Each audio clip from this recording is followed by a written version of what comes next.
Some parents make the mistake of pampering their children. They think they are loving the child, but they end up spoiling them. And if you are one of those parents, either you are already facing some trouble because of it, or the trouble is coming, I assure you. What kind of trouble? You have probably made your child's life so comfortable that they now fight with you the moment you ask them to do something difficult or something they disagree with. You have given them so many privileges or luxuries that they can't adjust in tougher conditions outside the home. You have perhaps been saying yes to all their demands and now they can't accept a no. They get angry and throw tantrums every time you refuse to fulfill their wish.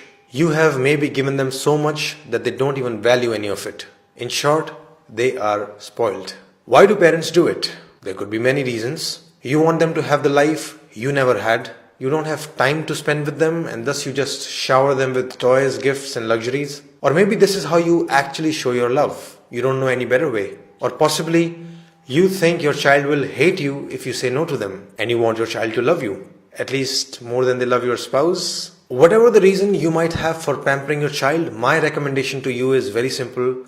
Don't do it. But of course it's not that simple. The problem is complex. You as a parent have a certain level of wealth and resources. What will you do with it if you're not going to let your children enjoy them? And where is the line? Like how much should you give? How much is too much? How much is too little? There is obviously no measurable or one size fits all answer for this. As the cliche goes, it depends. But I'm going to give you a framework to think about this problem. Consider following points. First, try to predict and answer this question. When this child becomes an adult, would they be able to sustain the current level of privileges or not? The answer to this question will change every so often. Someday your child will seem very responsible and talented. Someday it will feel they are useless and incompetent. But you must keep those questions in mind. Will your child be able to afford the rent of the big house they are living in? Are they capable enough to buy the expensive branded clothes you buy them so casually? If not, how will the future look like? How long will you keep giving these privileges? Ultimately, you will have to cut them off. Ultimately, you will have to make them independent, right? So why not start a little earlier? Why not start today? This brings us to the second point. You must, from the beginning, create a balance of responsibility versus privileges in the house. Responsibilities in childhood mostly include schoolwork and house chores. Some other responsibilities could be to remain healthy, maintain decorum in the house, even being respectful to parents, etc. You need to make privileges somewhat conditional on these responsibilities. Essentially, give them a taste of adult life, which is, if you don't work, you don't get the car.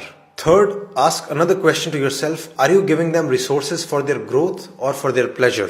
If you're spending money on your child's music classes, sports classes, books, etc., it's very different from spending money on their toys, gadgets, clothes, birthday parties. Basically, whatever you're spending on them, is it being used by the child to just have more fun, or is it being used to try out a new skill or to become better at something, to explore talents, to start a new project, etc.?